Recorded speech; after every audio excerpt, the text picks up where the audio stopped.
রূপের বড়াই করিস না রে, রূপ চিরদিন থাকে না। রূপের বড়াই করিস না রে, রূপ চিরদিন থাকে না। নিজের মুখটা দেখা একদিন হইবে তোমার যন্ত্রণা। নিজের মুখটা দেখা একদিন হইবে রে তোর যন্ত্রণা। রূপের বড়াই কইরো না ভাই, রূপ চিরদিন থাকে না।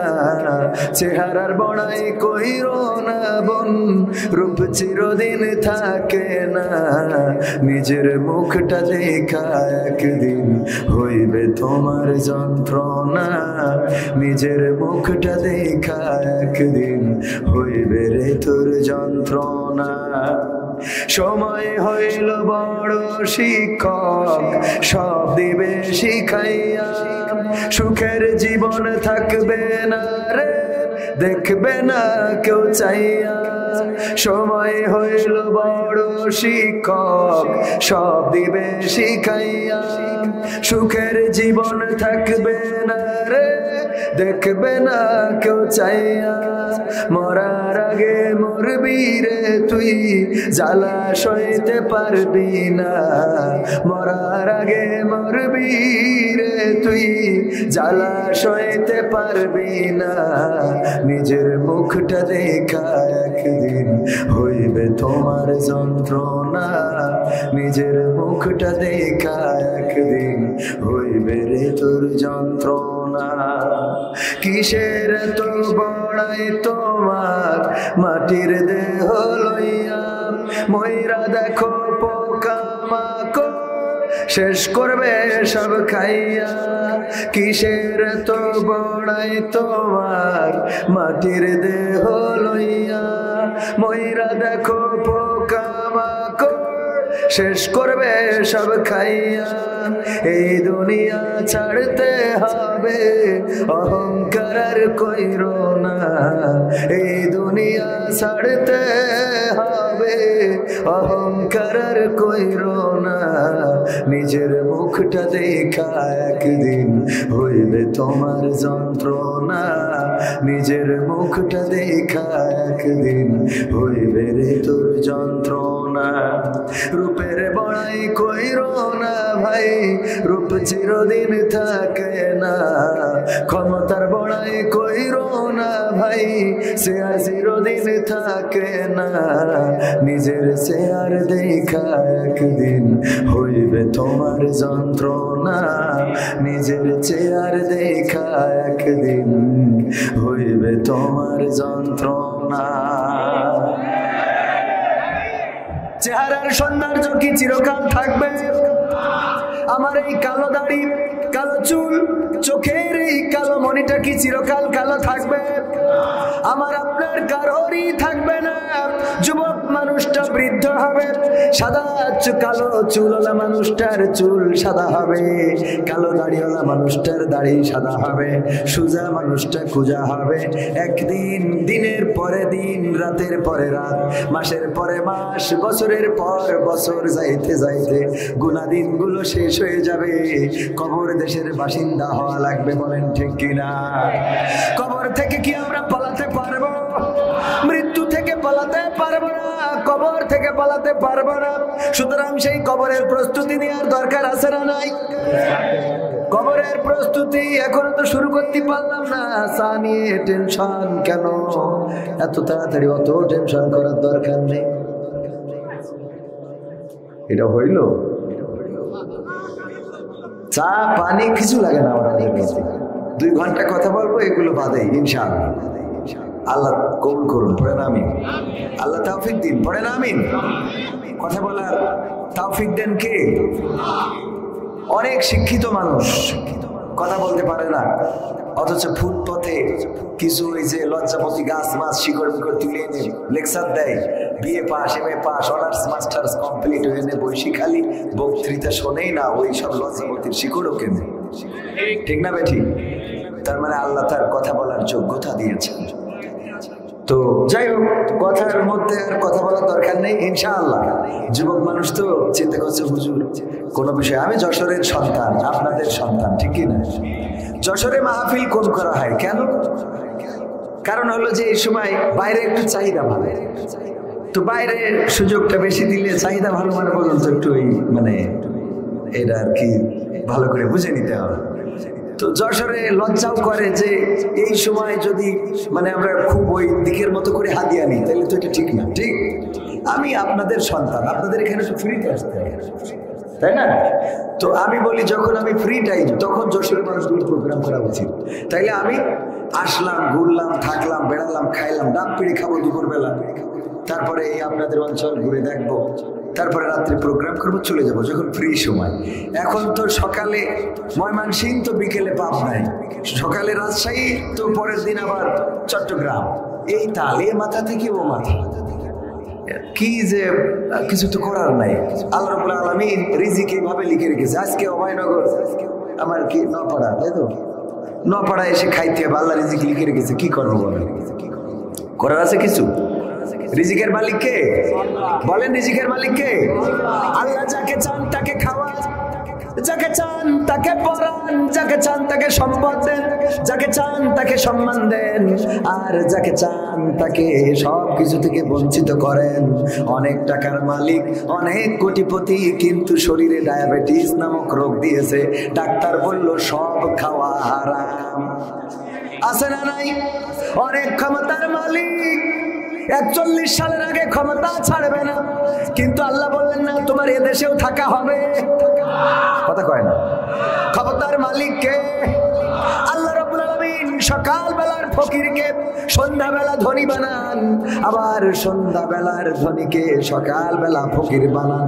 এই ক্ষমতা আল্লাহর আছে না নাই? আল্লাহ দিনকে রাত বানাতে পারেন, রাতকে দিন বানাতে পারেন। আল্লাহ সূর্য উঠাতে পারেন, আবার ডুবাতে পারেন।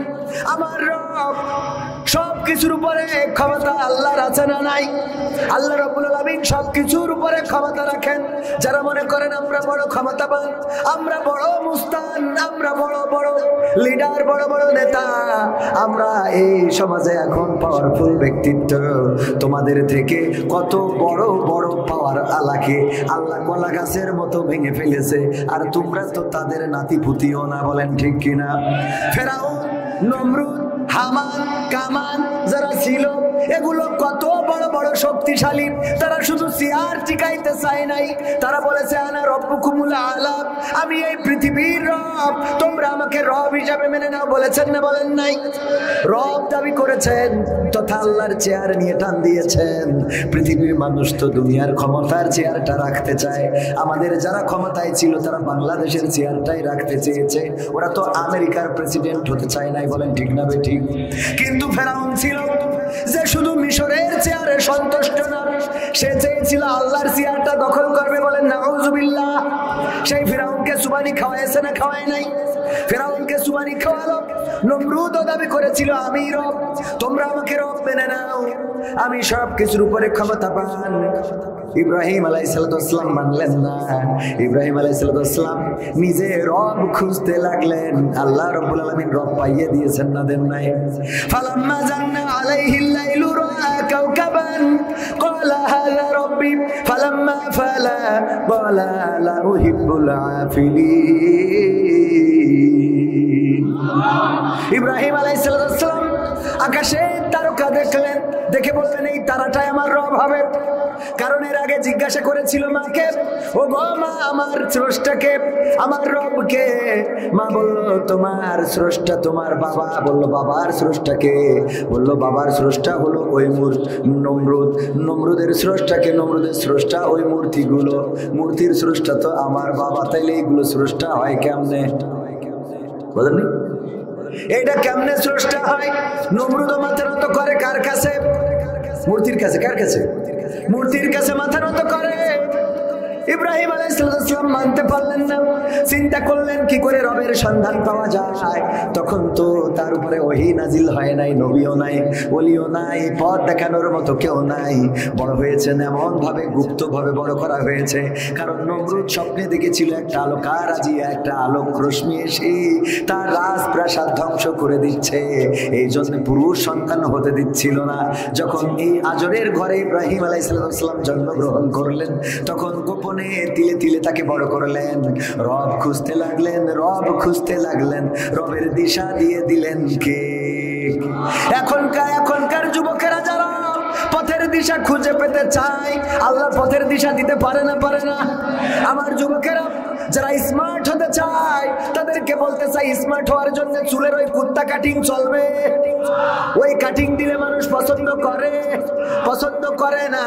যদিও হুতো সে পছন্দ করে, তারপরেও বিয়ে শাদীর কয়েকদিন পরে বলে চলবে না, বউ আর যাইতে চায় না, আরেক জায়গায় পরকীয়া মারে, আছে না নাই? অনেকেই হুজুরির সাথেই লাইন মারতে চায়, ঠিক না বেঠে? কারণ যা মনে করেছিল তা না। ওরে বাবা, যে 5 বেলা গাঞ্জা না টাইনলে দিন চলে না।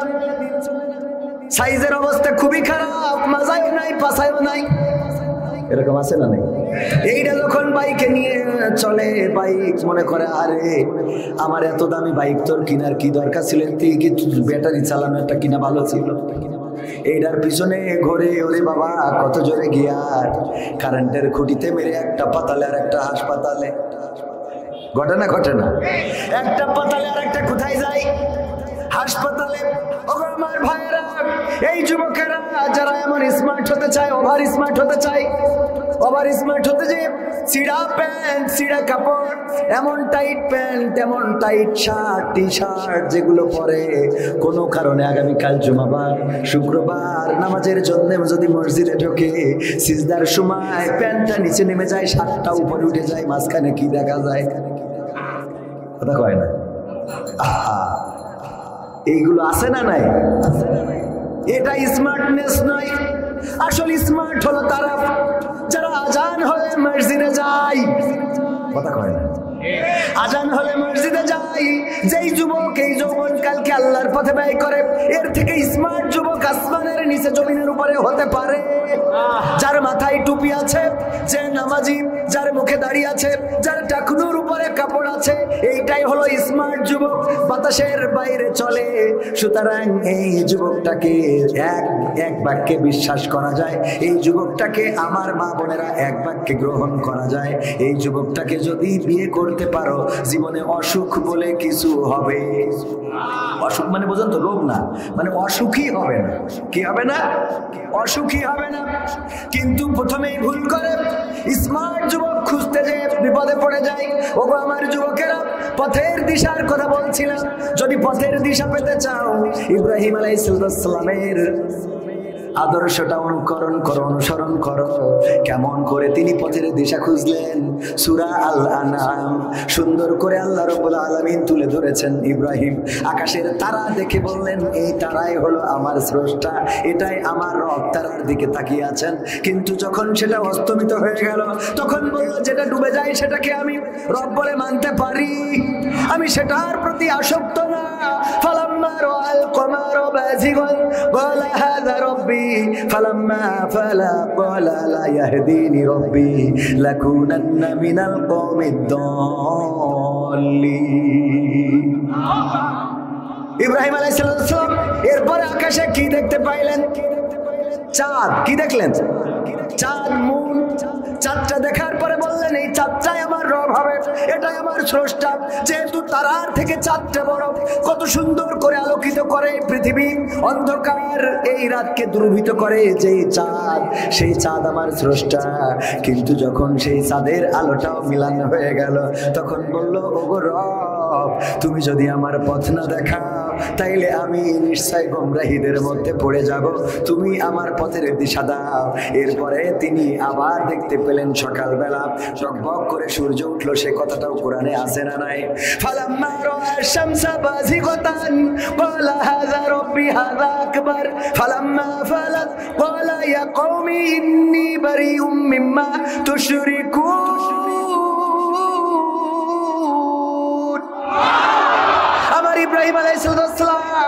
আকাশে যখন দেখলেন সূর্য উঠেছে তখন বললেন এটাই আমার রব, আমি খুঁজে পেয়েছি আমার স্রষ্টাকে, আমার আল্লাহকে। কারণ তারার চেয়ে চাঁদটা বড় ছিল, চাঁদের চেয়ে সূর্যটা বড়, যেই সূর্য রাতের অন্ধকারকে দ্রবিত করে দিল, টকবক করে ফুটে উঠে গোটা সমাজকে আলোকিত করে দিল। রোদের যখন দ্বিপ্রহরে রোদের প্রখরতা বেড়ে গেল তখন বলল এটাই আমার স্রষ্টা, এত প্রখর, এত শক্তি, এত পাওয়ার, গায়ে চাদরটাও রাখা যায় না, নিশ্চয় আমি আমার রবকে খুঁজে পেয়েছি। এবার যখন সেই বড় সূর্যটাও ডুবে গেল তখন বলল ও আমার কওমের লোকেরা শুনে না, আমি আমার রবের সন্ধান পেয়ে গেছি। ঘোষণা করে দিল ইন্নী ওয়াজ্জাহতু ওয়াজহিয়া লিল্লাযী ফাতারাস সামাওয়াতি ওয়াল আরদ হানিফান ওয়া মা আনা মিনাল মুশরিকিন। ইব্রাহিম আলাইহিস সালাম বললেন নিশ্চয় আমি সেই দিকে আমার মুখ ঘুরিয়ে নিলাম। এই আসমান যিনি সৃষ্টি করেছেন, এই জমিন যিনি সৃষ্টি করেছেন, এর অভ্যন্তরে যা কিছু আছে, যার স্রষ্টা তিনি, তার দিকে মুখ ঘুরাইয়ে দিয়ে আমি ঘোষণা করে দিলাম আমি তোমাদের ওই দলের মার্কার সাথে আর সম্পর্ক রাখবো না। তোমাদের দলের মার্কার সাথে আমার, তোমাদের দল করব না, তোমাদের দলের পিছনে আর ঘুরবো না, আমি আমার পছন্দের দল পেয়ে গিয়েছি। তখনও দল ছিল না, ছিল না, কথা কয় না, দল ছিল না, তখনও দল ছিল। আমি আমার দলের সন্ধান পেয়ে গিয়েছি, আমি সেই দল করব যেই দল, যেই পথ আল্লাহর পথ, যেই দল আল্লাহর দিকে ডাকে। আমি আমার পথটা খুঁজে পেয়েছি, আমার রব আমাকে দেখিয়েছেন, আসমান জমিনের স্রষ্টা যিনি, তার দিকে আমার মুখটা করে দিলাম। এরপরে কি হলো আপনাদের সব জানা, ওদিকে যাব না, আমার আলোচনার বিষয় সূরা ফাজর 27, 28, 29, 30 নম্বর আয়াত নিয়ে শুনতে রাজি আছেন? শুনবেন? শোনা যাবে? আমি আপনাদের সন্তান, কিন্তু আপনাদের মাঝে আসা হয় কম। এই অঞ্চলটা যশোর থেকে অনেক দূরে। আমাদের ভাইরা বলল ভাই মামলা হয়েছে, আর এখান থেকে যশোরে যেত, হাজিরা দিতে যেতে হতো। আমি মনে মনে করলাম হয়রানি করার জন্য বেশি কিছু দরকার নেই, এই ইউনিয়নে যারা আছে এদের খালি মামলা দিলেই যথেষ্ট। ঠিক না ঠিক? হয়রানি করার জন্য আর কিছুর দরকার কি হবে? শুধু মামলা দিলে যশোর পর্যন্ত যাওয়া আসা, যাওয়া আসা, যাওয়া আসা, জীবন শেষ। ভাইরা আমার, এই মামলা যারা দিত, মামলা যারা দিয়েছে, এখন তারা আবার উল্টা মামলা, কথা কয় না, যে যা করবে তার ফল দিবেন কে? নারকেল গাছ লাগালে তেঁতুল ধরবে নাকি? কথা কয় না, ধরবে? যদি কেউ তেঁতুল গাছ লাগায় আর যদি চিন্তা করে এটা থেকে বড়ই হবে, না, কখনো হবে না। আপনি যেটা রোপণ করবেন সেটাই হবে। যারা এতদিন গায়েবানা মামলা দিত আর এতদিন সাদা পোশাকে ধরে নিয়ে যেত, এখন আবার তারা একই কায়দায় ধরা খাচ্ছে না, খাচ্ছে না। তবে আমরা এই জাতীয় কিছু চাই। আমরা চাই না যে নিরপরাধ মানুষ হয়রানির শিকার হবে। চাই আমরা নিরপরাধ মানুষকে হয়রানি করা যাবে না। আবার যারা এখন নানান ভাবে নানান আন্দোলন করতে চায় তাদেরকে বলতে চাই আমরা 17টা বছর ধৈর্য ধরলাম, তোমাদের 17টা মাস সহ্য হয় না কেন? ঠিক না ঠিক? 17টা বছর ধৈর্য ধরলাম, তোমাদের 17টা মাস সহ্য হয় না। আরে তাইলে আমরা কত কষ্ট করলাম। আমাদের কোরআনের পাখি আল্লামা দেলোয়ার হুসাইন সাইদি 13টা বছর এমন একজন বয়োবৃদ্ধ আলেমকে নির্বিচারে কারাগারে রেখে দিলে। শুধু তাই না, ফাঁসির কাস্টে ঝুলানোর পরিকল্পনা করেছিল না করে নাই? করেছিল কিনা? কিন্তু এই মানুষগুলো হাসি মুখে ফাঁসি বরণ করেছে, জেল বরণ করেছে, জুলুম বরণ করেছে। কার জন্যে? কার জন্যে? তারা খুশি চেয়েছেন কার?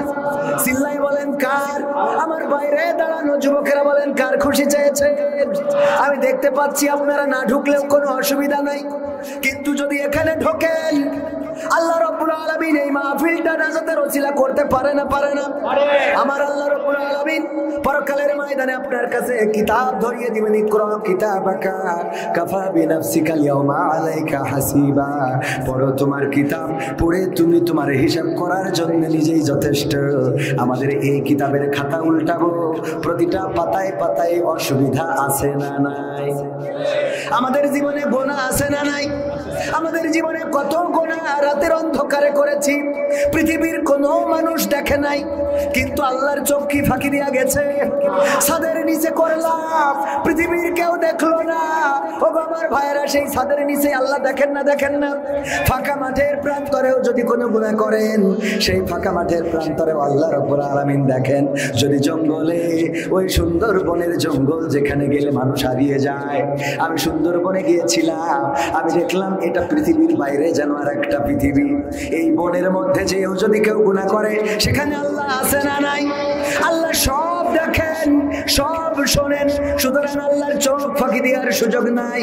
আমাদের জীবনে কত গুনাহ আছে, অনেক মুরব্বী জনেরা রয়েছেন, অনেক শ্রদ্ধাভাজন রয়েছেন। যৌবন কালটা কেমন করে কেটেছে আপনারা জানেন।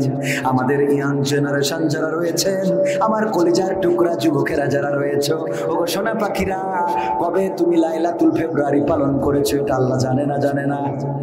কবে তুমি গদখালিতে গিয়েছো, বাইকের পিছনে কবে কার মেয়ে অথবা কার বউ তুলেছো? হুজুর, এটা আল্লাহর হিসাব আছে না? আল্লাহর কাছে হিসাব আছে না নাই? ফামান ইয়ামাল মিসকালা যাররাতিন খায়রান ইয়ারা ওয়া মান ইয়ামাল মিসকালা যাররাতিন শাররান ইয়ারা। আমার আল্লাহ বলছেন, যাররা পরিমাণ ভালো কাজ যদি কেউ করো, আমি আল্লাহ সেই যাররা পরিমাণ ভালো কাজ তোমাকে দেখাবো। আবার যাররা পরিমাণ খারাপ কাজ যদি কেউ করে, সেটাও আমার রব দেখিয়ে দিবেন। বলেন আল্লাহু আকবার। যাররা পরিমাণ ভালো কাজটা কি? আপনি মাঠে গিয়েছেন, একজনের ধানের এক গোছ ধান আইলের উপর দিয়ে পড়ে আছে। এখন যদি অন্যরাই আইলের উপর দিয়ে যায় আসে, তাইলে ওই এক গোছ ধান নষ্ট হবে না? হবে না? আপনি যাওয়ার সময় ধানের গোড়াটা সোজা করে দিলেন, ওই ক্ষেত মালিকের দিকে ঝুঁকাইয়ে দিলেন। আপনার জমি না, অন্যের জমির এই ধানের গোড়াটা যে সোজা করে দিলেন, আমার রব এটার পুরস্কারও আপনাকে দিয়ে দিবে। শুধু দিয়ে দিবেন না, ছোট ছোট কাজগুলো আল্লাহ রাব্বুল আলামিন বহুগুণে বাড়িয়ে দিবেন। আল্লাহু আকবার। পতিতা পানি পান করালো কুকুরকে, কাকে? কুত্তাকে পানি পান করিয়েছে, মনে আছে না? কি করে পানি পান করালো? কুত্তা যখন মরণাপন্ন অবস্থা, কূপ থেকে পানি তোলার মতো ব্যবস্থা নাই, ওই পতিতা নারীটা নিজের ওড়নাটা ছিঁড়ল, একটার সাথে আর একটা জোড়া দিল, তারপরে পানির মধ্যে নামিয়ে দিল, পানি থেকে উঠালো, নিংড়ে দিয়ে কুকুরের মুখে দিয়ে দিল। আমার আল্লাহ রাব্বুল আলামিন জানিয়ে দিলেন, এই পতিতা কুকুরকে পানি পান করানোর কারণে তার গোটা জীবন জিন্দেগির গুনাহ মাফ করে দিলাম। মাফ করার মালিক কে? আমার আল্লাহ যাকে চান তাকে মাফ করে দেন। আবার আল্লাহর নবী মেরাজে গেলেন, যে দেখলেন একজন নারী খুব চিৎকার করে জাহান্নামে কান্না করছেন। আল্লাহর নবী বললেন, ও জিবরাইল, এই নারীটার অপরাধ কি, এমন করে কেন কান্না করে? আল্লাহর নবীকে ফেরেশতা জিবরাইল জানালেন, ওগো নবী, এই নারীটা একটা বিড়াল পালন করেছিল, সেই বিড়ালের শাস্তি দিয়েছিল। সেই শাস্তিটা ছিল তাকে খাঁচায় আটকে রেখেছিল, খাইতেও দেয় নাই, ছেড়েও দেয় নাই। ওই বিড়ালটা খাঁচার মধ্যে মারা যাওয়ার কারণে আল্লাহ রাব্বুল আলামিন তার জন্য জাহান্নাম ওয়াজিব করে দিয়েছে। বিড়াল মারার জন্য জাহান্নাম দিয়েছেন কে? আপনি কুত্তার যদি পারিপান করান, জান্নাত দিবেন কে? কুত্তার পারিপান করায় যদি জান্নাত পাওয়া যায়, অন্যায় ভাবে কোনো কুত্তাকে যদি মারেন, জাহান্নাম দিতে পারে না? পারে না? সুতরাং সচেতন থাকা দরকার, ছোট্ট কাজটাও আল্লাহ দিয়ে দিবেন। আবার যদি আপনি মায়ের মাঠে যাওয়ার সময় কোনো ক্ষেত থেকে একটা ধান ছিঁড়ে নেন, অন্যের জমিনের একটা ধানের কোনা দাঁত দিয়ে চিবাই, এরকম আছে না নাই? দাঁত দিয়ে চিবাইলেন একটা ধান, সাউন্ডটা বের করে চিবাইলেন একটু, এই ধানের হিসাবটাও নিবেন কে? ফামান ইয়ামাল মিসকালা যাররাতিন খায়রান ইয়ারা ওয়া মান ইয়ামাল মিসকালা যাররাতিন শাররান ইয়ারা। আমার আল্লাহ যাররা পরিমাণ ভালো কাজ দেখাবেন, যাররা পরিমাণ খারাপ কাজ দেখাবেন। সুতরাং আমার যুবকেরা শুনে নাও, রাতের অন্ধকারে কি করো, দিনের আলোতে কি করো, সব হিসেব আমার আল্লাহর কাছে আছে না নাই? দাঁড়ানো মানুষগুলো, আমি অনুনয় করে বলবো, কোরআনের এই মাজলিসে যদি বসে যান, আমার আল্লাহ রাব্বুল আলামিন সূরা বাকারায় বলেছেন, ইয়া আইয়ুহাল্লাযীনা আমানু দুখুলু ফিস সিলমি কাফা ওয়া লা তাত্তাবিউ খুতুওয়াতিশ শাইতান ইন্নাহু লাকুম আদুউম মুবিন। আমার আল্লাহ বললেন, ও ঈমানদারেরা, তোমরা পরিপূর্ণভাবে ইসলামের মধ্যে দাখিল হয়ে যাও, আর শয়তানের পদাঙ্ক অনুসরণ করো না। সে তোমাদের প্রকাশ্য কি? আমরা কি শয়তানের পদাঙ্ক অনুসরণ করা যাবে? এই মাহফিলে আসলে বসলে খুশি হন কে? আর এই মাহফিল থেকে চলে গেলে খুশি হবেন কে? সত্যি তো? আপনি কাকে খুশি করতে চান? কাকে? হাত উঁচু করেন তো। কাকে খুশি করতে চান? যারা আল্লাহকে খুশি করতে চান হাত দেখতে চাই। লিল্লাহি তাকবীর। আল কোরআনের আলো, আল হাদিসের আলো, আমার নেতা তোমার নেতা, লিল্লাহি তাকবীর। ওগো আমার ভাইরা, যেহেতু শয়তানকে খুশি করতে চান না, অল্প সময় আলোচনা করব আপনাদের এলাকার সন্তান আমি, সুতরাং আমার কথা আপনাদের এত ভালো লাগবে না, ভালো লাগার কথাও না। মা বোনেরা এত বেশি এসেছেন যে মহিলা প্যান্ডেলে জায়গা ধরছে না। মা বোনদের জন্যও কথা বলার দরকার আছে না নাই? মা বোনদের জন্য যে কথা বলবো সেগুলো আপনাদেরও দরকার, আপনাদেরও। কারণ অনেকের স্ত্রী আসে নাই, সুন্দর করে যে ওয়াজ শোনাবেন। ওয়াজ শোনানো যাবে না স্ত্রীকে? হ্যাঁ, যে বলবেন হুজুর এটা বলেছে একবার একজন স্বামী, ওয়াজ শুনেছে, স্ত্রী যদি নামাজ না পড়ে তাইলে স্বামী জাহান্নামে যাবে, তাড়াতাড়ি বাড়ি যেয়ে বলছে স্ত্রী ওঠ। কেন বলছে? নামাজ পড়তে হবে। এখন এই রাত 12টার সময় তুমি শীতকালে ডিস্টার্ব করো না তো? আরে না, ওঠো, নামাজ পড়তে হবে। কেন? তা বলছে হুজুর আসিল যশোরেতে, বলিছে যে স্ত্রী যদি নামাজ না পড়ে তার এর কারণে স্বামী জাহান্নামে যাবে। তো বলছে তো অসুবিধা কি? মানে তুই আমার বউ, তোর জন্য জাহান্নামে যাবো, এটা হইতে পারে? হ্যাঁ, বলিস কি? তোরে কত টাকা কাঁদিন দিয়ে বিয়ে করেছি, এখন এই ওর শিখি। তা বলছে নামাজ তো তুমিও পড়বে। বলছে আমি আমার জন্য জাহান্নামে যাবো, তো তোর জন্য যাবো কেন? আমার জন্য আমি জাহান্নামে যাবো, তোর জন্য তো যাবো না। ও নামাজ পড়তেই হবে। কালকে তো পড়বে না তুমি, আজকে শো কোন পাগল হুজুরি ওয়াজ শুনে এসব বাদ দাও দিন। আরে না, এক্ষুনি জোর করে উজু করাই নিয়েছে। এই সে বলছে যে এখন এই রাত 12টার পরে কোন উক্তের নামাজ কয় রাকাত, কি পড়বো? প্রথম রাকাতে, দ্বিতীয় রাকাতে বৈঠক বলি দাও। তা আচ্ছা যা হয় পড়, যা হয়। কণ্ঠ কমে গেছে না যায় নাই? যা হয় পড়। বলতেছে না তুমি আমার শিখিয়ে দাও এখন এই রাত 12টার পরে কোন ওয়াক্তের নামাজ পড়া লাগবে, কত রাকাত পড়া লাগবে, প্রথম রাকাতে কি করব, দ্বিতীয় রাকাতে কি করব বলে দাও। না হয় তুমি ইমামতিতে দাঁড়াও, আমি ইক্তেদাই, তুই ভেজাল ইমাম বলে পিছনে দাঁড়াচ্ছি। ইক্তেদাই তো, কারণ তুমি তো ভেজাল ইমাম ছাড়া তোমার ভালো ইমাম বলার সুযোগ আছে? আমি দাঁড়াচ্ছি তোমার পিছনে, যাও সামনে। স্বামী বুঝতে পেরেছে যে বিপদে তো পড়ে গেছি, হুজুরির ওয়াজ আমল করবো ঠিক আছে, কিন্তু আগামাথা তো ভালো জানি না। এবার আস্তে করে বলতেছে, ওগো বেগম সাহেব, উজু করি চাও, অনেক করি চাও, আলহামদুলিল্লাহ, কাল খেতে পড়ে নেই, অসুবিধে নেই, এখন ঘুমাও। হ্যাঁ, এরকম আমল করা যাবে না? যাবে না। আমল করতে হবে কেমন? বিশ্ব নবী সাল্লাল্লাহু আলাইহি সাল্লাম স্ত্রীদের নিয়ে আনন্দ করতেন, বিনোদন করতেন, প্রতিযোগিতা করতেন, খেলা করতেন। আল্লাহর নবী দৌড় প্রতিযোগিতা করলেন। বিশ্ব নবী আম্মা আয়েশা রাদিয়াল্লাহু তাআলা আনহাকে বললেন, চলো একটু দৌড়াই। এই চাঁদনি রাত, ওই যে দূরে টিলাটা দেখা যায়, পাহাড় দেখা যায়, উঁচু পাহাড়, ওই পর্যন্ত দৌড় দেব, দেখা যাক কে ফার্স্ট হয়, কে সেকেন্ড হয়। আল্লাহ রাসূল সাল্লাল্লাহু আলাইহি সাল্লামের বয়স তখন কত? 60-এর কাছাকাছি। কত? কথা কয় না, 60-এর কাছাকাছি। এই সময় স্ত্রীকে বলতেছে চলো দৌড়াই, দৌড় প্রতিযোগিতা করি তোমার সাথে। আর আমাদের যুবকরা বিয়ে করি, ও মানে হার্ট স্ট্রোক করিস, একবার গোসল করলে দুনিয়া শেষ। আছে না নাই? ভারতে তো দেখলাম বিয়ের পর দিন একজন মরে গিয়ে স্ট্রোক। দেখেছেন আপনারা? যুবকদের সামনে পড়ে থাকতে পারে নিউজ, টেলিভিশন, পত্রিকা। তো ভাইরা আমার, আল্লাহ রাসূল সাল্লাল্লাহু আলাইহি ওয়াসাল্লাম প্রায় 60-এর কাছাকাছি বয়স। তখন আম্মা আয়েশাকে বললেন চলো দৌড়াই, একটু দৌড় দিই। চাঁদনি রাত দৌড়ালেন। আম্মা আয়েশা রাদিয়াল্লাহু তাআলা আনহার বয়স ছিল অল্প, ফার্স্ট হয়ে গেলেন। আল্লাহর নবীকে বললেন, ওগো নবী, আপনি কিন্তু আমার সাথে পারেননি, আমি কিন্তু আপনার একখান গোল দিয়ে দিলাম। আল্লাহর নবী সাল্লাল্লাহু আলাইহি সাল্লাম বললেন, ঠিক আছে, অসুবিধা নাই। আবার একদিন কিছু কাল যাওয়ার পরে, কিছুদিন, কিছু রাত অথবা কিছু মাস যাওয়ার পরে বিশ্ব নবী বললেন, আয়েশা, আজকেও পূর্ণিমার চাঁদটা আকাশে কত সুন্দর আলো ছড়ায়, চলো যায় আজকে আবার একটু দৌড় প্রতিযোগিতা করব। যখন দৌড় প্রতিযোগিতা করলেন, আম্মা আয়েশা রাদিয়াল্লাহু তাআলা আনহাকে রেখে আল্লাহর নবী এবার ফার্স্ট হয়ে গেলেন। আম্মা আয়েশা পৌঁছে মাথা নিচু করে দাঁড়িয়ে রইল। আল্লাহর নবী বললেন, ও আয়েশা, লজ্জা পাওয়ার কোনো কারণ নাই। আগের দিন তুমি আমার হারিয়ে দিয়েছিলে, আজকে আমি তোমার হারিয়ে দিয়ে পরিশোধ করে দিলাম। সুবহানাল্লাহ বলবেন না?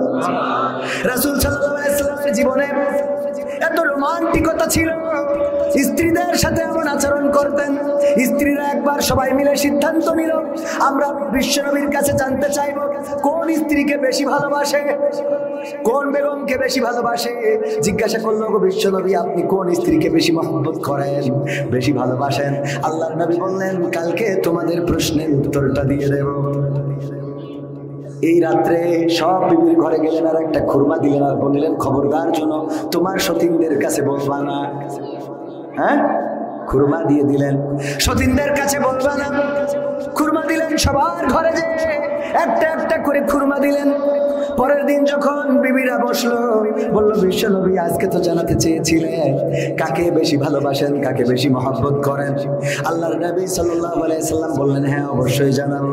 তাইলে বিশ্বনবী বলে ফেলেন, কোন বিবি আপনার কাছে সবচেয়ে বেশি প্রিয়?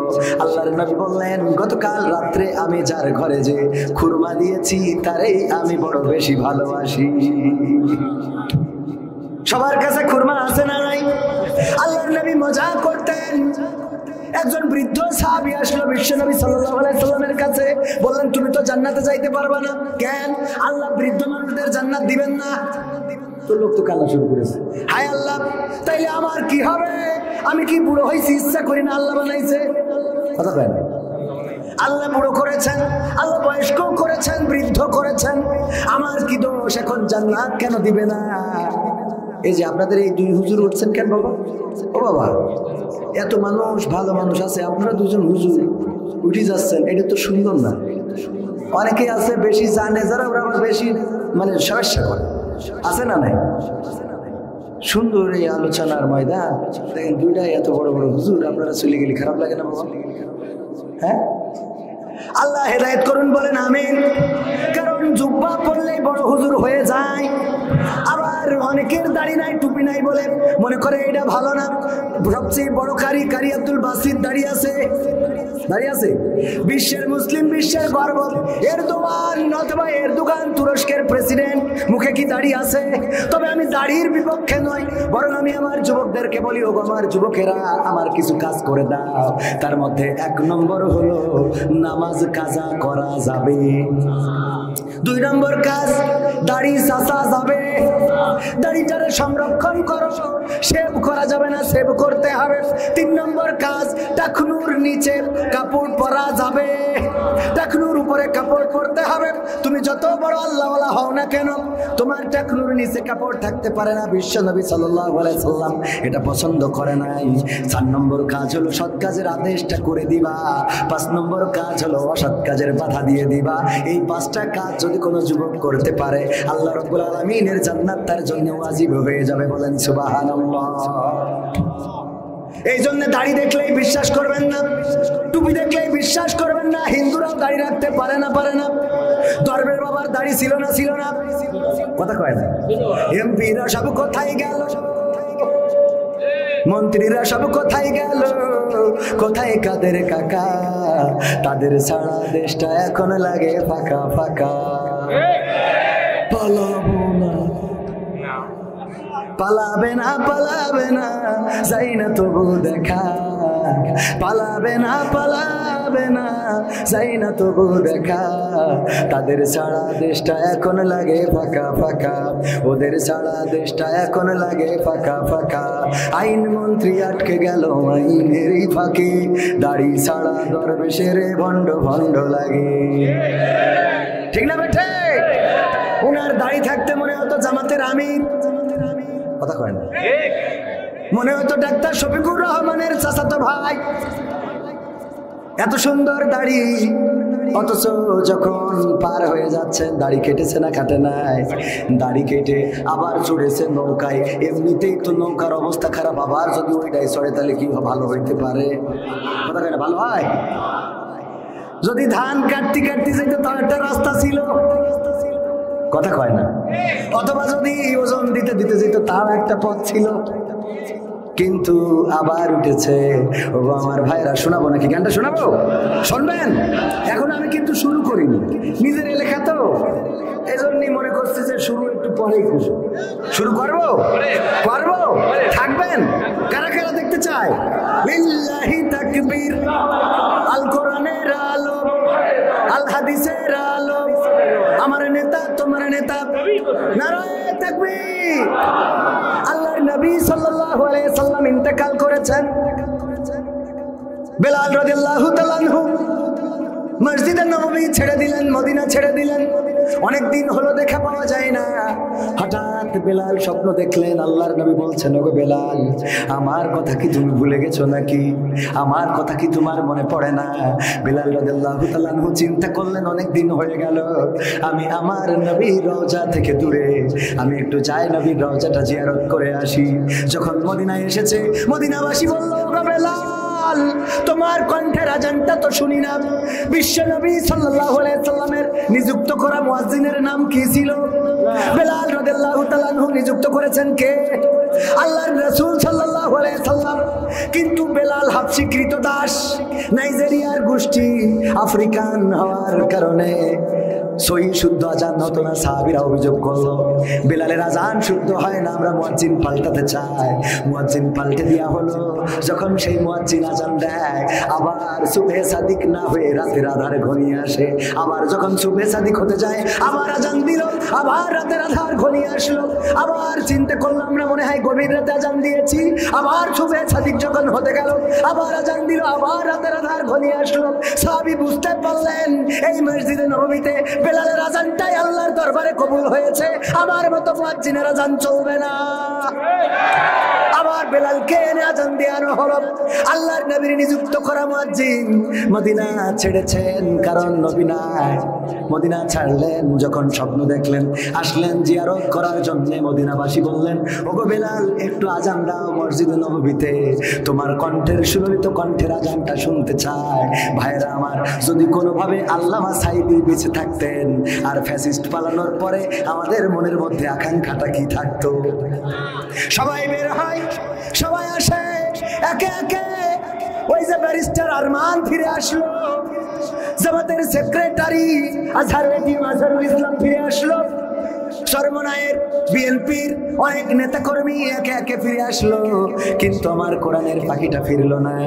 কোরআনের পাখিটা যদি বেঁচে থাকতো, সবাই যখন একে একে বের হচ্ছিল, আমাদের মনে আকাঙ্ক্ষা হতো কোরআনের পাখি বের হইলে আমরা তার মুখে আবার কোরআনের বয়ান শুনবো। ভাইরা আমার, এমন বেলাল মদিনায় ফিরলে মদিনাবাসী সেটাই বলল, ওগো বেলাল, এতদিন তুমি নাই, কোথায় গিয়েছিলে তুমি? আজান দাও মসজিদে নববীতে, তোমার কণ্ঠের আজানটা শুনতে চাই। বেলাল বলল, আমি আজান দিতে পারবো না, মসজিদে নববীতে আজান দেবো না বলেই তো মদিনা ছাড়লাম। হাসান হুসাইন এসে বলল, ওগো বেলাল, তুমি মসজিদে যদি আজান দাও, আমার নবী, আমার নানার স্মৃতি মনের মধ্যে ভেসে উঠবে। ওগো বেলাল, রিকোয়েস্ট করি তুমি মসজিদে আজান দাও। বেলাল রাদিয়াল্লাহু তাআলা আনহু বললেন, ওগো হাসান হুসাইন, আমি তোমাদের কথাকে অ্যাভয়েড করতে পারি না, তোমাদের কথাকে এড়িয়ে যেতে পারি না, কারণ আমার বিশ্ব নবী বলেছেন, যারা হাসান হুসাইনকে কষ্ট দিল তারা আমার নবীকে কষ্ট দিল, আর যারা হাসান হুসাইনকে খুশি করলো সে যেন আমি নবীকে খুশি করে দিল। আজান দিচ্ছেন বেলাল, যখন বললেন আশহাদু আন্না মুহাম্মাদার রাসূলুল্লাহ, অমনি বেহুশ হয়ে পড়ে গেলেন। মদিনাবাসী হুঁশ ফিরালেন, সেবা করলেন, শুশ্রূষা করলেন, হুঁশ ফিরে আসলো। মদিনাবাসী বলল, গো বেলাল, কি হলো তোমার? বেলাল বলল, গো মদিনাবাসী, আমারে আজান দিতে বলো না, মসজিদে নববীতে আমার দিয়ে আজান দেওয়া হবে না। সাহাবীরা বললেন, ওকে বেলাল, আজান দিতে আর অনুরোধ করি না, কিন্তু আজানের মধ্যে কি এমন ঘটনা ঘটলো যে তুমি বেহুশ হয়ে পড়ে গেলে? বেলাল রাদিয়াল্লাহু তাআলা আনহু বললেন, ওগো মদিনাবাসী শুনে নাও, ওগো বিশ্ব নবীর সাহাবীরা শুনে নাও, আমি যখন মসজিদে নববীতে আজান দিতাম, যখন বলতাম আশহাদু আন্না মুহাম্মাদার রাসূলুল্লাহ, আমি মেহরাবের পরে আমার রাসূল সাল্লাল্লাহু আলাইহি সাল্লামের ওই নুরানি চেহারা মুবারকটা দেখতে পেতাম। কিন্তু আজকে যখন বললাম আশহাদু আন্না মুহাম্মাদার রাসূলুল্লাহ, মেম্বারটা ফাঁকা, মেহরাবটা ফাঁকা, আমার রাসূল শূন্য মসজিদে নববী, এই রাসূল শূন্য মসজিদে নববীতে আমার দ্বারা আজান দেওয়া হবে না। রাসূলকে এতটাই ভালোবাসতেন বেলাল।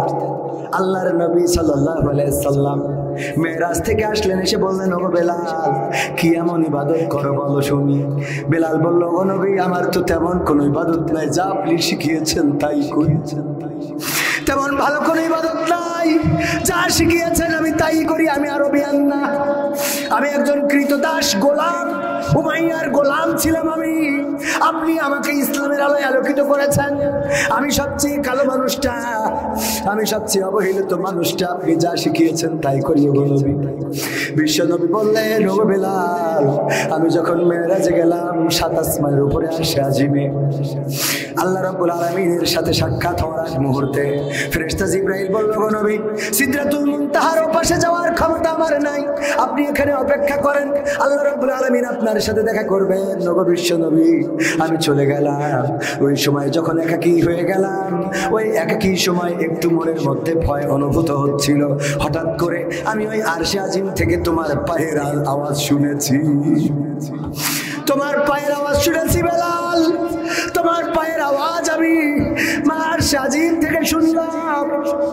আমার যেন মনে হচ্ছিল তুমি আমার আশেপাশে হাঁটাহাঁটি করছো, কি ইবাদত তুমি করো। বেলাল বললেন, ওগো নবী, তেমন তো ইবাদত আমার নাই, আপনি বলেছিলেন সব সময় পবিত্র থাকলে আল্লাহ খুশি হয়ে যান।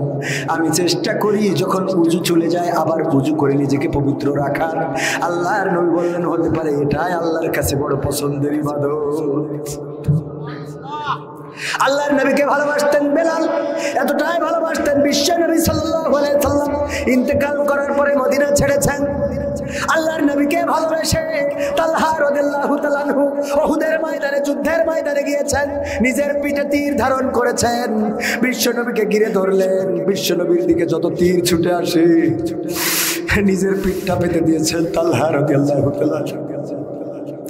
এত তীর পিঠে ধারণ করেছে, শহীদ হওয়ার পরে সাহাবীরা যখন তীরগুলো ছাড়ালো, দেখা গেল এক তালহার পিঠে ৮০টিরও বেশি তীর গেঁথে আছে।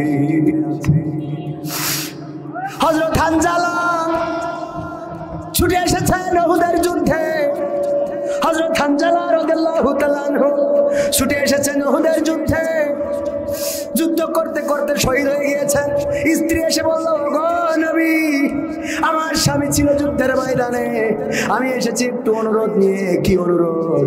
আমার স্বামী যখন এসেছে গোসল ফরজ ছিল, ফরজ গোসলটাও করে নাই। যখন শুনেছে বিশ্ব নবী শহীদ হয়েছেন, এই কথা শোনার পরে ছুটে চলে এসেছেন যুদ্ধের ময়দানে। আমি খবর পেয়েছি আমার স্বামী যুদ্ধ করতে করতে শহীদ হয়ে গেছে। ওগো নবী, আমি জানি যারা শহীদ হয়ে যায় আপনি তাদেরকে গোসল করান না, তাদেরকে নতুন কাফনের কাপড়ও পরান না, যেই পোশাকে আছে সেই পোশাকে কবরস্থ করে দেন। ওগো নবী, আমার স্বামীর উপরে যেহেতু গোসলটা ফরজ ছিল, আপনি দয়া করে আমার স্বামীকে গোসল করাবেন। বিশ্ব নবী সাল্লাল্লাহু আলাইহি সাল্লাম সাহাবীদের বললেন, যাও খুঁজে দেখো কোথায় আছে তালহার দেহখানা। খুঁজলেন খুঁজলেন, কোথাও পেলেন না। আল্লাহর নবীর কাছে খবর আসলো কোথাও পাওয়া যায় না। বিশ্ব নবী বললেন, আবার খোঁজো, আবার খোঁজো, আবার খোঁজো। তারপরে পাওয়া গেল, দেখা গেল চুল থেকে টপ টপ করে পানি ঝরছে। আল্লাহর নবীর কাছে বলা হলো, গো নবী, আমরা হানজালা রাদিয়াল্লাহু তাআলা আনহুকে পেয়েছি, কিন্তু দেখা যাচ্ছে যে দেহখানা গোসল করানো, চুল দিয়ে পানি পড়ে। বিশ্ব নবী বললেন, ফেরেশতা জিবরাইল আমাকে জানিয়ে গিয়েছে যে হানজালা রাসূলকে ভালোবেসে উহুদের ময়দানে এসে প্রাণ দিয়েছে, তার উপরে গোসল ফরজ ছিল। আল্লাহ রাব্বুল আলামিন ফেরেশতাদের দিয়ে আরশে আজিমে তার গোসলটা করিয়ে দিয়েছে। ভালোবেসেছেন কাকে? কাকে? আল্লাহ রাসূলকে। আল্লাহ রাসূলকে ভালোবেসে জান্নাত পাওয়া যাবে না? যাবে না। আল্লাহ বলেন কুল ইন কুনতুম তুহিব্বুনাল্লাহ ফাত্তাবিউনি ইউহিব্বুকুমুল্লাহ ওয়া ইয়াগফির লাকুম যুনুবাকুম ওয়াল্লাহু গফুরুর রহিম। আমার আল্লাহ বললেন, ওগো নবী, আপনি বিশ্বের মানুষদেরকে বলে দেন, তোমরা যদি আল্লাহকে ভালোবাসতে চাও তবে আমি রাসূলকে অনুসরণ করো, তবেই আল্লাহ তোমাদেরকে ভালোবাসবেন। এখানেই শেষ না, এবং আল্লাহ তোমাদের অপরাধসমূহ ক্ষমা করে দেবেন। সবাই জোরে জোরে বলেন আল্লাহু আকবার। সেই রাসূলকে ভালোবেসে অপরাধ ক্ষমা চেয়ে নেওয়ার দরকার আছে না নাই? রাসূলকে যদি ভালোবাসেন, এখানে রাসূলের একটা ঘর আছে না নাই? আমি আগেই বলেছি, আমার আলোচনা এখনো শুরু করি নাই। আমি শুধুমাত্র এলাকার মানুষ হওয়ার কারণে শুরুতেই একটু কথা বলে নিলাম। এবার আপনাদের কাছে একটুখানি 5টা মিনিট সময় নষ্ট করতে চাই এই মাদ্রাসার জন্যে, এই মসজিদের জন্যে, আল্লাহ রসুলের ঘরের জন্যে ভালোবেসে যুবকেরা যাবে যে যা পারেন এক্ষুনি দিয়ে দেবেন, মাত্র 2 থেকে 3 মিনিটের মধ্যে। যুবকেরা চলে যান, মা বোনদের মধ্যে যাবে দাঁড়ানো মানুষেরা। আল্লাহ রাসূলকে ভালোবেসে পকেট থেকে একটু কুরবানি করার দরকার আছে না নাই? আল্লাহ বলেছেন, ইন্নাল্লাহা আশতারা মিনাল মুমিনিনা আনফুসাহুম ওয়া আমওয়ালাহুম বিআন্না লাহুমুল জান্নাহ। আমার আল্লাহ বললেন, তোমরা যে জান দাও, মাল দাও, সেই জান এবং মালের বিনিময়ে আমি আল্লাহ জান্নাতটা তোমাদের কাছে বিক্রয় করে দিই। পড়েন সুবহানাল্লাহ। কই ভিতরে যায় না কেন? আমরা চিরকুট দিয়ে এক্ষুনি পকেটে হাত লাগান, যার যা আছে পকেটে। আল্লাহ রাসূলকে ভালোবেসে 2-3 মিনিট, এরপরে আমি সঙ্গীতে যাব। আমার মা বোনেরাও অপেক্ষায়, মা বোনেরাও কিছু কথা শুনতে চান। খুব তাড়াতাড়ি যান, খুব তাড়াতাড়ি। যার পকেটে যা আছে, আমার ক্যামেরা পার্সনকে বলবো আমাকেও কিছু দেওয়ার জন্য। যুবকদের জন্য আমি এখানে কিছু শরীক হয়ে যাই। বলবো আমার ভাইয়েরা, আমার ক্যামেরা পার্সন বাইরে আছে, মনে হয় আসলে আমিও দেব। এই নবীর ঘরের জন্য দেওয়ার দরকার আছে না নাই? যা আছে পকেটে দিয়ে দিবেন। কোথায়? প্যাকেটে হাত লাগান সবাই, সবাই। আল্লাহ নবীর ঘরের জন্য, মা বোনেদের প্যান্ডেলে যারা দায়িত্বে রয়েছেন, আল্লাহ নবীর ঘরের জন্য, বিশ্ব নবী সাল্লাল্লাহু আলাইহি সাল্লামের ঘরের জন্য পকেটে হাত দেন।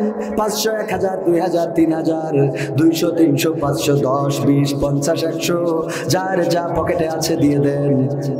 আমার গোলাম রব্বানি ভাই বলল, যা আছে পকেটে দিয়ে দেন প্যাকেটে। রংপুরে এক আল্লাহর ওলি 1 প্যাকেট আকিস বিড়ি দান করিস। কি দিয়েস?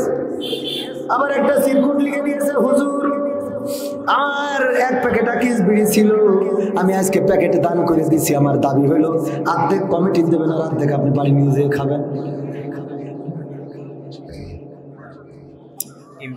হ্যাঁ, আমি তো ওই গানটা গাচ্ছিলাম, কেবল গান তো গাবো, এনে তো শুরু করি নাই। এই চলবে না, চলবে না মাহফিল, চলবে না, চলবে না। জোরে বলেন চলবে না, চলবে না। হ্যাঁ, আল্লাহ কবুল করুন, বলেন আমিন। সময় যতই চলুক বেশি সময় নেব না আমরা। আমাদের ভাইয়েরা বলেছেন বেশি রাত করা যাবে না, সঙ্গীত শোনাইতে হবে। এমপিরা সব কোথায় গেল? টাকা বের করেন, টাকা বের করেন। আমি খালি শুধু মনের মধ্যে খালি বলছে গাও গাও গাও গাও গাও। আমার আরাফাত ভাই, ফয়সাল ভাই ডাক্তার মানুষ, অনেক কষ্ট করেছেন মাহফিলের জন্য। আল্লাহ রাব্বুল আলামিন এই অঞ্চলে রোগী বাড়াই দিন, বলেন আমিন। তাছাড়া কি করবো এখন? আপনার তো কিছু রিজিক বাড়াইবার দরকার। বাগেরহাটে এক হাসপাতাল আমার কাছে 1000 টাকা দিয়ে বলছে, হুজুর দোয়া করতেন যেন হাসপাতালে একটু বরকত হয়। তাই বললাম, আল্লাহ বাগেরহাটে সব লোকের রুগী বানাই দেয়। পরের দিন বাড়ি আসার পরে শুনলাম ওই মেসেজ দিচ্ছে আমার পেজে যে, হুজুর দোয়া করেছেন, কে হয়েছে? আমি বললাম কেন? তা বলছে যে গতকালকে পুলিশ এসে আমাদের হাসপাতালে 1 লাখ টাকা জরিমানা করে ঠিক আছে। আমি বললাম কারণ আছে, আমি হাসপাতালের জন্য দোয়া করেছি, টাকা দিয়েছে 1000, আর সামনে বসে থাকা মানুষ সবাই মিলে টাকা দিয়েছে 1 লাখ। কয় লাখ? তাহলে ওই হাসপাতালের পক্ষে দোয়া যাবে না, মানুষের পক্ষে, জনগণের পক্ষে দোয়া চলে গেছে। আর দোয়া কবুল করার মালিক আল্লাহ। আল্লাহ সবাইকে সুস্থ রাখুন, পড়ে না আমি। আল্লাহ কাউকে যেন রোগগ্রস্ত না করে, কষ্টে না ফেলে। আর মুসিবত মুক্ত থাকার জন্য মাঝে মাঝে দান সাদাকার দরকার আছে না নাই? দান করলে মুসিবত ছড়িয়ে দেন কে? মুসিবত সরিয়ে দেন। হঠাৎ নারকেল গাছের নিচ দিয়ে যাচ্ছেন, আপনার এক হাত সামনে নারকেলটা পড়েছে অথবা এক হাত পিছনে নারকেলটা পড়েছে। যদি বরাবর আপনার মাথার পরে পড়তো তাইলে হয় পাতালে নাই হাসপাতালে যাওয়া লাগতো। আল্লাহ রাব্বুল আলামিন এক হাত পার করে নেন অথবা এক হাত পিছনে রাখেন আপনার এই দানের কারণে। বলেন সুবহানাল্লাহ। অনেকেই বোঝেও না কোন দান কোন সহযোগিতা আপনার আমলের জন্য, আপনার নাজাতের জন্য, আপনার মুসিবত মুক্ত থাকার জন্য কোনটা কাজে লেগে যাবে কেউ বলতে পারে না। এটা বলতে পারেন কে? আল্লাহ যার দানটা কবুল করে নেন। ওই যে আমাদের হুজুরেরা বলে নদীর কুল ভাঙে ও কুল গড়ে, এই তো নদীর খেলা। সকাল বেলার ফকির তুমি, সকাল বেলার ধনী তুমি, ফকির সন্ধ্যা বেলা। বলে না বলে না? আর আমি বলি নদীর কুল ভাঙে ও কুল গড়ে, এই তো নদীর খেলা। সকাল বেলার ফকির তুমি, ধনী সন্ধ্যা বেলা। ধনী বানাইতে পারে না কয়রাই বাড়ি আমার শাহবাজ ভাইয়ের অনেক দারুণ আলোচনা করেছেন, সুন্দর আলোচক। উনার অঞ্চলে আমার বাবা যেতেন ওয়াজ করার জন্য, মরহুম মাস্টার আব্দুল সামাদ রাহিমাহুল্লাহ। আজ থেকে 23 বছর আগে কবর দেশের বাসিন্দা হয়ে গিয়েছেন। ওই সময় নদী পার হয়ে যাইতে হয়তো 3-4টা নদী পার হতে হতো। আমি আব্বার সাথে গিয়েছি। ও আমার ভাইয়েরা, আব্বা মারা গেলেন, আমরা বিক্ষিপ্ত হয়ে পড়লাম। সংসার চলে না, পরিবার চলে না, মার অসুস্থতায় ওষুধ কেনার টাকা হয় না। এইভাবে যখন কষ্টগুলো চলতে লাগলো, সিদ্ধান্ত নিলাম বিদেশে চলে যাব। বিদেশে গেলাম, সিদ্ধান্ত নিলাম আর কখনো এই মাহফিল বা এই জাতীয় পথে হাঁটার আর দরকার হবে না। কিন্তু আমার বিশ্বাস, আমার বাবা, আমার আব্বা মাঝে মাঝে বলতেন আমি দক্ষিণে যাওয়াই, আমাকে হরিণ জবাই করে মানুষেরা আপ্যায়ন করে। দক্ষিণে হরিণের গোশ, কি গোশ? আমার বাবা মাদ্রাসা পড়ে নাই, স্কুলের ছাত্র, স্কুলের শিক্ষক ছিলেন। আমার আব্বা বলতেন আমি মাদ্রাসায় পড়ি নাই, তাই আমাকে সুন্দরবন থেকে হরিণ জবাই করে খাওয়ায়। আর আমার ছেলে মাদ্রাসায় পড়ে, আজ হোক কাল হোক আমার ছেলেকে মানুষেরা সুন্দরবনের রয়্যাল বেঙ্গল টাইগার জবাই করে খাওয়াবে। অথচ আমি পথ হারালাম। বাবা মারা যাওয়ার পরে আমরা ভাসমান। আমার মায়ের চোখের পানি, ঔষধ কেনার টাকা নাই, সংসারে খাবার নাই। রান্না করে ভাত আছে তরকারি নাই, তরকারি আছে ভাত নাই। এই মানুষটা দিনের পরে দিন, মার কষ্ট ভালো লাগে না, চলে গেলাম ঢাকা গার্মেন্টসে। দিনের পর দিন কষ্ট করেছি, ঢাকার টাকা দিয়েও সংসার চলে না। মাকে বললাম চলে যাব মালয়েশিয়ায়। সেখানে গেলাম, কেমনে কেমনে কেমনে কেমনে আমার রব সিদ্ধান্ত নিয়ে রেখেছেন, ওগো কবির যেখানেই যাও না কেন তোমাকে আবার তোমার বাবার ময়দানে এনে হাজির করে দেব। এটা আমার বাবার দোয়া ছিল, আমার মায়ের দোয়া ছিল। আমার মার জায়নামাজের পানি এখনো শুকায় না। আমার মা বেঁচে আছেন এখনো। আমার মা জায়নামাজে রাত কাটিয়ে দেন আমার জন্য। আমার মা জায়নামাজে কেঁদে কেঁদে বলেন আমার ছেলেকে কবুল করো। আমার বাবার পিছনে যতদিন আমি দুটি হাত তুলেছি, আমার আব্বাকে দোয়া করতে শুনতাম। আমার আব্বা বলতেন ওগো রব তুমি আমাকে শহীদ করো, না হলে আমাকে শহীদের পিতা বানাও। কবুল করার মালিক কে? আল্লাহ। আপনার সন্তান মানুষের মতো মানুষ হচ্ছে না, আপনি সিজদায় লুটিয়ে পড়েন, মসজিদে যান, আল্লাহকে ডাকেন ওগো রব তুমি আমাকে ইসমাইলের মতো সন্তান দান করো। আল্লাহ কবুল করতে পারে না? পারে না। আল্লাহ কবুল করবেন, ভুল পথ থেকে ফিরিয়ে দিবেন। হেদায়েতের মালিক কে? আমি 500 টাকা দিলাম এই মাদ্রাসার জন্য। আমার শাহবাজ ভাই সুন্দর আলোচক, অনেক সুন্দর আলোচনা করেছেন। কণ্ঠকে আল্লাহ বিশ্বব্যাপী কবুল করে নিন, পড়েন আমিন। যারা দান করেছে, মা বোনেরা যারা টাকা দিয়েছে, পয়সা দিয়েছে, সবার দানের বরকতে মনের নেক মাকসাদ পুরা করে দিন, পড়েন আমিন। এমপিরা সব কোথায় গেল? মন্ত্রীরা সব কোথায় গেল? কোথায় কাদের কাকা? তাদের ছাড়া দেশটা এখন লাগে ফাঁকা ফাঁকা, ওদের ছাড়া দেশটা এখন লাগে ফাঁকা ফাঁকা। পালাবে না পালাবে না যাই না তবু দেখা, পালাবে না পালাবে না যাই না তবু দেখা। তাদের ছাড়া দেশটা এখন লাগে ফাঁকা ফাঁকা, ওদের ছাড়া দেশটা এখন লাগে ফাঁকা ফাঁকা। আইন মন্ত্রী আটকে গেল আইনেরই ফাঁকে, দাড়ি ছাড়া দরবেশের ভণ্ড ভণ্ড লাগে। আইন মন্ত্রী আটকে গেল আইনেরই ফাঁকে, দাড়ি ছাড়া দরবেশের ভণ্ড ভণ্ড লাগে। শুনছি কত নেতা নেত্রী খাইতেছে ভাই ডান্ডা, বিচারপতি কালামানিকের ফাটিয়েছে আন্ডা। পলকের ঝলক গেল, পলকের ঝলক গেল থামিয়ে নেটের চাকা, তাদের ছাড়া দেশটা এখন লাগে ফাঁকা ফাঁকা, ওদের ছাড়া দেশটা এখন লাগে ফাঁকা ফাঁকা। কই গেল সেই সংসদেতে মমতাজের গান, কোথায় গেল হযরত বলা স্বামী মুসলমান? ঠিক না বেটা? এখন কি তাদের গান আর শোনা যায়? না, শোনা যায় না। সংসদে এখন তারা গান গান করে না। আজকে কি ছিল পাইছেন? আমি বললাম লকডাউন কেন ডাকলেন? করোনা তো আসে নাই, তাহলে কি আপনারা করোনা নাকি? কথা হয় না। মানুষ করোনাকে ভয় পায় না, খুশি হয়। সুতরাং ভয়, এত ভয় পেয়েছে যে লকডাউন মানে নাই, এত ভয় পেয়েছে লকডাউন মানে না।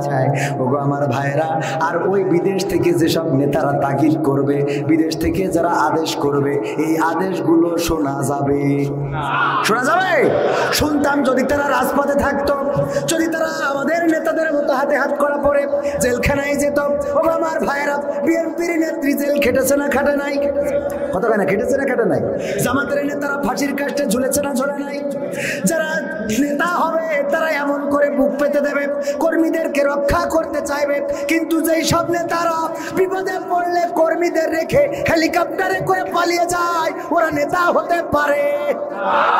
আর ওই নেতাদের কথা শুনে যারা রাস্তায় নামে, ওদের লজ্জা থাকতে পারে? কথা কি মনে থাকবে? কারণ যে নেতা সামনে থাকে না, সে যে নেতাই হোক, জামাতের নেতা হইলেও তার পিছনে একটু দায়িত্ব বেহেজাল ইমাম বলা জায়েজ নাই। কারণ নেতা থাকবে সামনে, নেতা থাকবে কোথায়? আমার নবী যুদ্ধ করেছেন 23টা 27টা যুদ্ধ, নিজে তরবারি হাতে নিয়ে নেতৃত্ব দিয়েছেন। কয়টা? 27টা যুদ্ধ নিজে রাজপথে ময়দানে থেকে নেতৃত্ব দিয়েছেন। অথচ বিশ্ব নবী যদি চাইতেন সাহাবাদের পাঠায়ে মসজিদে নববীতে জিকির করতে পারতেন না? পারতেন না। কিন্তু তিনি আগে থেকেছেন, সামনে থেকেছেন। ওমর রাদিয়াল্লাহু তাআলা আনহু, আবু বকর রাদিয়াল্লাহু তাআলা আনহু, আলী রাদিয়াল্লাহু তাআলা আনহু, ওসমান রাদিয়াল্লাহু তাআলা আনহু, সব লড়াকু সৈনিক সামনে থেকে নেতৃত্ব দিয়েছেন। এই জাতীয় নেতা যে দলের হোক, সেই দলের পিছনে যাইতে আমাদের কোনো অসুবিধা আছে? নেতা যদি আমার জন্য জেল খাটতে পারে, আমিও সেই নেতার জন্য জেল খাটতে রাজি আছি না নাই? কিন্তু নেতা যদি সুইজারল্যান্ডে বেগম পাড়ায় বাড়ি বানায়, বা কানাডার বেগম পাড়ায় বাড়ি বানায়, সুইজারল্যান্ডে টাকা রাখে, পিকনিক করতে যায় সিঙ্গাপুরে, আর থাইল্যান্ডে যায় পিকনিক করতে যায় থাইল্যান্ডে, চিকিৎসা নিতে যায় সিঙ্গাপুরে, আর মাঝে মাঝে ব্যবসা বাণিজ্যের জন্য যায় দুবাই, মালয়েশিয়ায়, বিভিন্ন দেশে। আর যখন বিপদে পড়ে তখন নেতার খবর থাকে না। ওই নেতার পিছনে স্লোগান দাও, আমার নেতা যেখানে আমরাই আছি সেখানে। নেতা এখন দাদার কাছে, তুমি কেন বাংলাদেশে? ঠিক না বেঠে? নেতা চলে গেল কোথায়? লন্ডনে। নেতা চলে গেল আমেরিকায়। নেতা চলে গেল কুয়েতে। নেতা চলে গেল কাতারে। নেতারা চলে গেল আন্ডারগ্রাউন্ডে। আর তুমি চায়ের দোকানে বলে বসে, চায়ের দোকানে বসে বলো অমুক আসবে, বাংলাদেশ আসবে, অমুক আসবে, বাংলাদেশ আসবে। ঠিক না বেঠে? বলে না, বলে না? আসবে আর হাসবে। আমরাও চাই আসুক আর হাসুক। ভালো কাজ যদি করতো, আমরা সেই নেতার পিছনে আমরাও থাকতাম। কথা কয় না? কিন্তু ভালো কাজ যারা করবে না, তাদের সাথে এই যুবকেরা আয়োজন করেছে, মাহফিলের দাওয়াত দিয়েছে, এসেছি। এখন যুবকরা যদি বলতো, হুজুর আমরা আনতেছি পরিমণি দ্বিতীয় বক্তার, আপনি প্রধান বক্তা, কিরা পরিমণি বিশেষ আকর্ষণ, আর আপনি হলেন প্রধান বক্তা, বলেন আমরা এটা মানতে পারতাম? আমি এখানে আসতাম? পাওয়া যেত আমাকে? পাওয়া গেছে কখনো? হুজুর আসেন, সিনেমা হল উদ্বোধন করবো, আপনি ফিতে কেটে দেবেন, গিয়েছি? কথা কয় না? কিন্তু যেই যুবকেরা কোরআনের জন্য ডেকেছে, সেই যুবকদের ডাকে সাড়া দিয়েছি না দিই নাই? কিন্তু দুঃখ হলো এই যুব সমাজ যারা আয়োজন করেছে শুধু একজনের কোনো মতে বিয়ে হয়েছে খুব কষ্ট করে, আর বাকিদের একটারও বিয়ে হচ্ছে না। বললো হুজুর মাহফিলটা দিছি, এইবারের টার্গেট হলো আমরা যেন বিয়ে করতে পারি, একটু দোয়া করি দেবেন। আর আমার দোয়ায় বিয়েও হয় আলহামদুলিল্লাহ, বলেন আলহামদুলিল্লাহ। ওই যে রিপন পানপুরি আপনারা দেখেছেন না সাতক্ষীরায়, ও প্রতি মাহফিলে গেলে 100 কোটি টাকা দিতে দোয়া চাইতো, হুজুর একটু দোয়া করে দেন যেন বিয়ে হয়। তো দোয়া করে দিয়েছি, আমাকে জানাইলো হুজুর আলহামদুলিল্লাহ বিয়ে হয়েছে। পরের বছর আবার গেছি সাতক্ষীরায় মাহফিলি, সিরকুট দেশে হুজুর দোয়া করে দেন আমার যেন বিয়ে হয়। বললাম তুই যে কয়দিন আগে জানালি যে তোর বিয়ে হয়ে গিয়ে, বলছে হুজুর বিয়ে হইলে তা বউ চলি গিয়ে। তা বললাম এত দোয়া তো করি পারবো, তোর বউ বিয়ে করা পর্যন্ত দোয়া করে দিচ্ছে, আমার বউ চলি গেছে, ও আর কত দোয়া করবো। পরে আবার দোয়া করলাম আলহামদুলিল্লাহ, রিপন পানপুরি বলে ডাকি আমরা, এখন বউ আছে বাচ্চাও হবে আলহামদুলিল্লাহ। হুজুরির দোয়ায় মাঝে মাঝে কাজ হয় না, আবার মাঝে মাঝে একটু উল্টো কাজ করে। ওই যে 1 লাখ টাকার একটা সমস্যা হয়েছে, বললাম না হুজুরদের দোয়া যে সব কবুল হবে এটা তো সম্ভব না। সম্ভব বাবা, দোয়া কবুল করার মালিক কে? আমার দোয়া কবুল হয় এমন নাই। আমার সামনে অনেকে আছেন তাহাজ্জুদ গুজারি, ওই যে আমার কত সুন্দর সুন্দর ভাইয়েরা, দাড়ি টুপি, মাদ্রাসার ছাত্র, হাফেজিয়া মাদ্রাসা, বিভিন্ন কওমি আলিয়া মাদ্রাসার ছাত্র আছেন, যেই ছাত্ররা অন্যায়ের সাথে সম্পর্ক নাই, রাত জেগে তাহাজ্জুদ পড়েন, নামাজ 5 ওয়াক্ত বা জামাত আদায় করেন। এমন অনেক যুবক আছে, অনেক বৃদ্ধ আছে যারা তাহাজ্জুদের নামাজটাও কাজা করে না। যখন একসাথে হাত তুলি তখন ওই বান্দাদের দিকে তাকিয়েই আল্লাহ কবুল করে নেয়। পড়েন সুবহানাল্লাহ, আল্লাহ কবুল করে নেয়। এরকম বান্দাদের দিকে তাকিয়ে আল্লাহ কবুল করে নেয়। যে এমন মানুষটা বলেছে আমিন, আমার নবী বলেছেন 3 শ্রেণীর মানুষের হাত আল্লাহ ফেরাতে চান না, তার মধ্যে এক, যেই মুরব্বীগুলো দাড়ি, আপনাকে দাড়ি কাঁচা, সব তো কাঁচা, যেগুলো দাড়ি পাকা মুরব্বী, এই যে আমার চাচা জান আছেন, আমার নবী বলেন এমন দাড়ি পাকা মুরব্বীরা যখন আল্লাহর কাছে হাত তোলে, আল্লাহ ওই মুরব্বীর হাতটা ফিরিয়ে দিতে লজ্জা পান। 2 নম্বর, কোন যুবক যদি হাত তোলে, যেই যুবক এখন গদখালি থাকার কথা ছিল, কোন রিসোর্টে থাকার কথা ছিল, সাজেকে যাওয়ার কথা ছিল, যেই যুবক এখন ইমোতে, হোয়াটসঅ্যাপে, তারপরে মেসেঞ্জারে কল করার কথা ছিল, যেই যুবক টিকটক বানানোর কথা, যেই যুবক রিলস বানানোর কথা, যেই যুবক মেয়েদের সাথে টাঙ্কি মেরে বেড়ানোর কথা, এমন যুবক যখন ওই সব পথ ছেড়ে দিয়ে আল্লাহর কাছে 2টি হাত তোলে, আল্লাহ ওই হাত দুখানা ফিরিয়ে দিতে লজ্জা পান। আর 3 নম্বর হলো ছোট বাচ্চা শিশু, যখন 2টি হাত তোলে আল্লাহ ওই বাচ্চা শিশুর হাত ফিরিয়ে দিতে চান, আল্লাহ ছোট হাতটা ফিরিয়ে দিতে চান না। সেই সুবাদে আমি যুবক মানুষ, আল্লাহ চাইলে আমার দোয়াটাও কবুল করতে পারে না, পারে না। তাহলে কোথায় ছিলাম? ওই যে নেতাদের কথা বলছিলাম, ওই নেতাদের ডাকে যারা রাস্তায় নামবে এরা আর যাই হোক, গতকালকের আলোচনায় বলেছি, আর যাই হোক ওদেরকে ভালো মনে করা যাবে না, কিছুটা ব্রেনের সমস্যা থাকতে পারে না, পারে না। কারণ যেই নেতারা ফেলে দিয়ে হাঁটা দিল, সেই নেতাদের ডাকে তারা নাই। তোমরা রাজপথে থেকে ককটেল ফুটাও, বাসে আগুন লাগাও, আগুন ধরাও, জ্বালাও, পোড়াও করো, এই নাশকতা আল্লাহ বরদাস্ত করবে না। ঠিক না বেটে? আমাদের মাহমুদুল হাসান জিয়াদির নাম শুনেছেন আপনারা? মাহমুদুল হাসান জিয়াদি সাতক্ষীরার বক্তা, উনি মারা গিয়েছেন রাহিমাহুল্লাহ। উনি একটা আলোচনায়, আমি মানে অনেক আলোচনা ওনার শুনেছি, একবার এক আলোচনায় শুনলাম উনি বলতেছে যে মাহফিল করে বাড়ি যাচ্ছে, তখন মোটরসাইকেলে মাহফিল করতো, তো যাওয়ার পথে দেখে রাস্তার পাশে একজন প্রকৃতির কাজ করতে, প্রকৃতির মানে পায়খানা ফিরতেছে। তো রাত্রি চিন্তা করলো রাস্তার পাশে এই কাজ করে তো ঠিক না, তো এই জন্যে একটু ওই মোটরসাইকেলের হেডলাইটটা ঘুরাই ধরেছে যাতে ও লজ্জা পেয়ে আছে মানে এই কাজ না করে। যে লাইট ঘুরাই ধরেছে ওর লুঙ্গি তুলে মুখ ঢেকে চুপচাপ বসে আছে, মানে এত লজ্জা পেয়েছে যে উপরে ঢেকে রাখি, নিচে যা হয় একে লজ্জা পাওয়া বলে? এত নির্লজ্জ চরম প্রকাশ, উপর ঢেকে নিচে সব আগে। ওগো আমার ভাইয়েরা, তেমনি এমন নির্লজ্জ যদি হন যে আপনাদের হাজার লজ্জা দিলেও যদি লজ্জা না হয়, রাজপথে যদি নামতে পারেন যৌক্তিক দাবি নিয়ে, কিন্তু যৌক্তিক দাবির জায়গায় যদি অযৌক্তিক দাবি নিয়ে দাঁড়ান, তাহলে বাংলাদেশের মানুষ আপনাদেরকে বরদাস্ত করবে না, আপনাদের নিচেও যাবে, উপরেও যাবে। একদিকে তো উপর রক্ষা হয়েছে, কিন্তু এখানে উপরও রক্ষা হবে। মনে থাকবে কথাগুলো? এখন এই কাজগুলো করার দরকার নাই।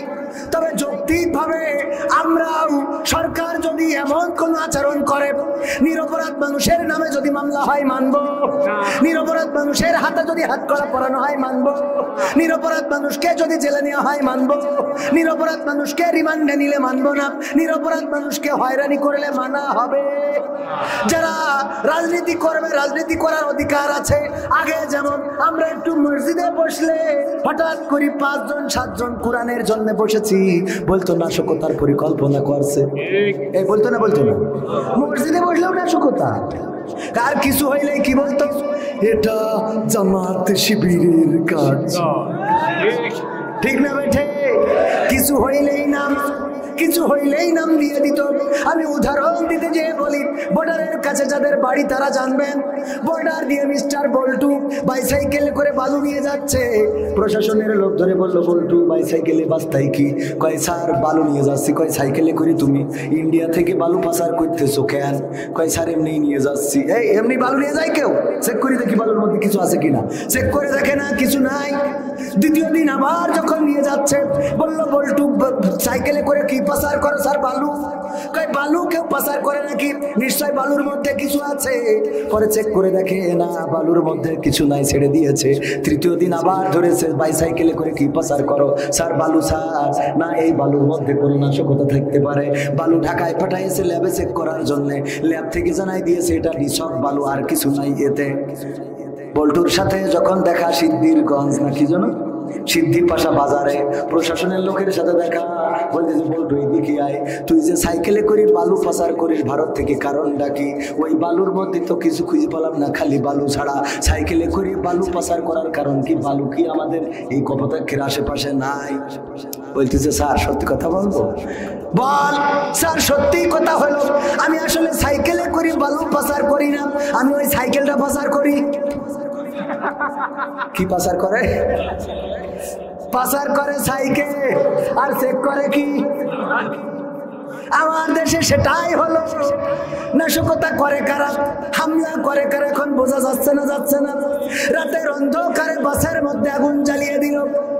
সিসিটিভিতে দেখা যাচ্ছে হেলমেট পরে এসে আগুন লাগাচ্ছে বাসে, বাসের মধ্যে ঘুমন্ত মানুষটা পুড়ে ভস্ম হয়ে গেল।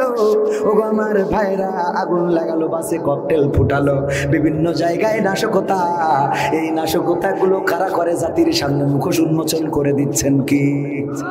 অথচ কিছু হইলেই ওই যে সাইকেল যেমন পাচার করে, ধরতে পারে না, চেক করতো কি? বালু, বালুর বস্তা। আমাদের দেশেও সেইটাই হতো। কত বড় বড় কাণ্ড ঘটে যায়, কত ব্রিজ, কত কলকারখানা, কত রাস্তার টাকা মেরে কানাডায় চলে গেল। আর কিছু হইলেই জামাত ধরো, শিবির ধরো, বিএনপি ধরো, ছাত্র দল, যুব দল ধরো, বলেন ঠিক কিনা? আর এদের চেক করে খালি। এদের কাছে বালু ছাড়া আর কিছু পাওয়া যাবে? কই গেল সেই সংসদেতে মমতাজের গান? কোথায় গেল হযরত বলা স্বামী ওসমান? ইনু মেনন দীপু মনি আছে কারাগারে, পাপ করিলেও পাপ কখনো ছাড়ে কি আর তারে? কোথায় গেল স্পিকারের, কোথায় গেল স্পিকারের দৃষ্টি আঁকা বাঁকা? তাদের ছাড়া দেশটা এখন লাগে ফাঁকা ফাঁকা, ওদের ছাড়া দেশটা এখন লাগে ফাঁকা ফাঁকা। কোথায় গেল আরাফাত আর ব্যারিস্টার সুমন? কথা বলার সময় তারা করে নিয়োজন। মুরগি কবির খাইছে ধরা, জাফর কোথায় আছে? গোপনে কি সেও গেল মোদি দাদুর কাছে? কোথায় গেল এ সালমের, কোথায় গেল এ সালমের কাড়ি কাড়ি টাকা? তাদের ছাড়া দেশটা এখন লাগে ফাঁকা। লাগে না, লাগে না? কেন ফাঁকা ফাঁকা লাগে? অনেকবার বলেছি, কারণ হলো আমরা যখন বিপদে পড়ে যেতাম তখন আমাদের একটা করে বক্তৃতার ডেলিভারি পাইতাম। যখন বেগুনের দাম বেড়ে গেল, রোজার মাস, বেগুনি খাবে কি করে? সুন্দর করে টিপস বলে দিলে যে এখন কুমড়া দিয়ে বেগুনি বানা। ঠিক না বেঠে? এরপরে যখন খুরমার অভাব দেখা গেল, তখন বলল খুরমা দিয়ে ইফতার করার দরকার নাই, এখন বড় আর পেয়ারা দিয়ে ইফতার করো। শুধু তাই না, কাঁচা মরিচ গুলো বললো শুকায়ে রেখে দাও ফ্রিজে, আবার এইটা যখন বর্ষাকাল আসবে তখন পানিতে ডুবাবা, অমনি জেতা হয়ে যাবে। ওরে বাবা কত বুদ্ধি রে, এখন আর সেই বুদ্ধি করে চলার সুযোগ কি পাই? এই জন্যে ফাঁকা ফাঁকা লাগে, সব কিছুতে রানা প্লাজা ধসে গেল, 10-12 তলা বিল্ডিং কেন ভেঙে পড়ল? সকালবেলা স্বরাষ্ট্রমন্ত্রী মখা আলমগীর, মনে আছে আপনাদের, বলল যে সকালে জামাত শিবিরের লোক এসে গেট ধরে ঝাঁকানি দিয়েছিল, কথা কয় না, এই ঝাঁকানি দিয়ে বিল্ডিং ফেলানোর মতো। ওগো আমার ভাইয়েরা, এত মিথ্যা এত মিথ্যা এত মিথ্যা। আমার নেতাগুলো, যেই মানুষগুলো ছিল এই জমিনের মধ্যে আলোকিত সন্তান, সূর্য সন্তান, সেই মানুষগুলোকে কারাগারে ভরে ক্ষান্ত হয় নাই, সেই মানুষগুলোকে একে একে ফাঁসির কাস্টে ঝুলিয়ে পৃথিবী থেকে বিদায় করে দিয়েছে। আমার আল্লাহ রাব্বুল আলামিন সহ্য করেছেন, ধৈর্য ধরেছেন, কিন্তু সর্বশেষ পর্যন্ত আল্লাহ বরদাস্ত করেন নাই। এর বিনিময়ে এই বাংলাদেশ থেকে সমূলে মূলোৎপাটন করে ছেড়ে দিয়েছেন কি? সাহস নিয়ে দাঁড়িয়েছ তাই মুক্ত হয়েছে জমিন, সাহস করে দাঁড়ালে আর একবার কায়েম হয়ে যাবে দিন। নয় নয় নয় আর কোনো ভয়, আনতে হবে দিনের বিজয়। নয় নয় নয় আর কোনো ভয়, আনতে হবে দিনের বিজয়, দিনের বিজয়। যারা ভেবেছিল ছাড়বে না আর ক্ষমতার ওই মাসনদ, দেখেছে তারা রবের পাকড়াও কি করে করে নাস্তানাবুদ। ঠিক না বেটি? যারা ভেবেছিল ছাড়বে না আর ক্ষমতার ওই মাসনদ, দেখেছে তারা রবের পাকড়াও কি করে করে নাস্তানাবুদ। তাই নয় নয় নয় আর কোনো ভয়, আনতে হবে দিনের বিজয়, দিনের বিজয়। মানুষের সাথে যারা করেছে দুশ্মনী, করেছে বাড়াবাড়ি, দেশের বুকে তাদের হয়নি তো জায়গা, যেতে হলো মামার বাড়ি। মানুষের সাথে যারা করেছে দুশ্মনী, করেছে বাড়াবাড়ি, দেশের বুকে তাদের হয়নি তো জায়গা, যেতে হলো মামার বাড়ি। তাই নয় নয় নয় আর কোনো ভয়, আনতে হবে দিনের বিজয়, দিনের বিজয়। কাবা রক্ষাই যেই মহারব পাঠিয়েছিলেন আবাবিল, আজও তিনি দয়াময় তেমনই আছে, বদলেনি তো এক তিল। কাবা রক্ষাই যেই মহারব পাঠিয়েছিলেন আবাবিল, আজও তিনি দয়াময় তেমনই আছে, বদলেনি তো এক দিল। তাই নয় নয় নয় আর কোনো ভয়, আনতে হবে দিনের বিজয়, কোরআনের বিজয়। সাহস নিয়ে দাঁড়িয়েছ তাই মুক্ত হয়েছে জমিন, সাহস করে দাঁড়ালে আর একবার কায়েম হয়ে যাবে দিন।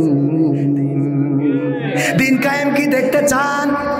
আগামীতে যদি ইসলামী আন্দোলনের জন্য রক্ত লাগে, যদি জীবন দিতে হয়, শাহাদাত যদি বরণ করতে হয়, রক্ত দিতে রাজি কারা কারা দেখতে চাই? লিল্লাহি তাকবীর।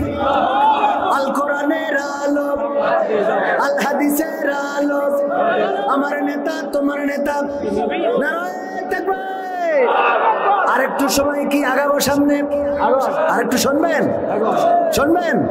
এই মাহফিলটা আমাদের জীবনের শেষ মাহফিল হতে পারে না, পারে না। এই মাহফিল কালকে আবার এখানে হবে না, হবে 1 বছর পরে। কয় বছর পরে?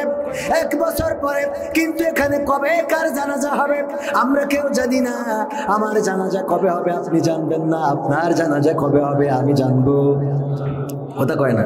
ও তোমার গোনা দিন ফু রাইয়া যাবে, গোনা দিন ফু রাইয়া যাবে, যৌবনে লাগবে ভাটি। ওই যে দেখো ডাকিতেছে তোমায় কবরের মাটি, ওই যে দেখো ডাকিতেছে তোমায় কবরের মাটি। সন্ধ্যার আগে যেদিন ডুবিবে বেলা,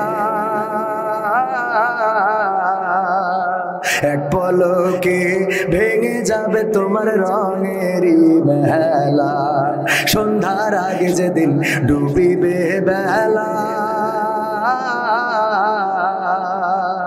এক পলকে ভেঙে যাবে তোমার রঙেরই মেলা। কারে দিবা তুমি জোরে ধমক, কারে দিবা তুমি জোরে ধমক, কার মাথায় ভাঙবা লাঠি। ওই যে দেখো ডাকিতেছে তোমায় কবরের মাটি, ওই যে দেখো ডাকিতেছে তোমায় কবরের মাটি। খবর পেয়ে আসবে আত্মীয় স্বজন, তোমারই চার পাশে বৈশা তারা করিবে ক্রন্দন। খবর পেয়ে আসবে আত্মীয় স্বজন, তোমারই চার পাশে বৈশা তারা করিবে ক্রন্দন। সাজাইবে মনের মতন, সাজাইবে মনের মতন, কি সুন্দর পরিপাটি। ওই যে দেখো ডাকিতেছে তোমায় কবরের মাটি, ওই যে দেখো ডাকিতেছে তোমায় কবরের মাটি। ডাকছে না, ডাকছে না আপনার কবরের মাটি। প্রতিদিন চিৎকার করে ডেকে বলে, ওগো কবির বিন সামাদ, ওগো ফয়সাল, ওগো শাহবাজ, ওগো সভাপতি, ওগো আওয়ামী লীগের লোক, ওগো বিএনপির লোক, ওগো জামাতের লোক, ওগো জাসদের লোক, ওগো বাসুদের লোক, ওগো সিদ্ধি পাশার লোক। আমি কবর এমন জায়গা আমি কানে শুনি না, আমি চোখে দেখি না, আমি তোমাদের কথা শুনতে পাবো না, তোমাদের কান্না চিৎকার আমার মধ্যে ঢুকবে না।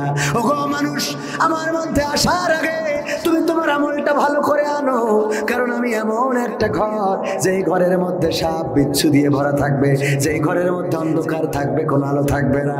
এই ঘর আমি, যদি ভালো আমল নিয়ে আসো তাইলে আমি কবর তোমার জন্য প্রশস্ত হয়ে যাব, আর যদি খারাপ আমল নিয়ে আসো তাইলে আমি তোমার জন্য এতটাই সংকুচিত হয়ে যাব, আমি কবরে চাপ দেব, তোমার এক পাশের পাঁজরের হাড় অপর পাশের পাঁজরের মধ্যে এইভাবে ঢুকে যাবে।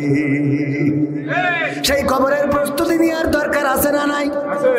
আপনি মারা গেলেন, সব পড়ে থাকবে।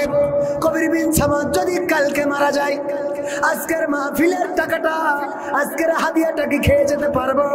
না, পারবো না। মৃত্যুর জন্য কি কোনো বয়স লাগে? লাগে? রঙ্গরসের দিন ছিল আমার একদিন, রঙ্গরসের দিন ছিল আমার একদিন, 12 ঘন্টা বেলায় আমার সন্ধ্যা হইল, পাখি উড়ে যাওয়ার বুঝি সময় হলো, পাখি উড়ে যাওয়ার বুঝি সময় হলো, পাখি উড়ে যাওয়ার বুঝি সময় হলো রে, পাখি উড়ে যাওয়ার বুঝি সময় হলো। শরীরে চামড়া ছিল টান, মিষ্টি সুরে গাইতাম গান, গলার আওয়াজ আমার কত দূরে যাইতো,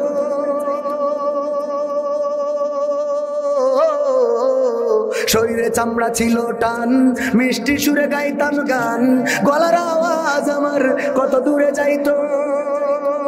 পাইকা গেল মাথার চুল কথা বলতে পরে ভুল পাইকা গেল মাথার চুল কথা বলতে পরে ভুল চোখে দেখি গন্ডগোল দন্ত নড়িল পাখি উড়ে যাওয়ার বুঝি সময় হলো পাখি উড়ে যাওয়ার বুঝি সময় হলো পাখি উড়ে যাওয়ার বুঝি সময় হলো পাখি উড়ে যাওয়ার বুঝি সময় হলো ঘন ঘন আসে দম কানেতেও শুনি কম পিছে পিছে জম আমার ঘুরতে লাগিল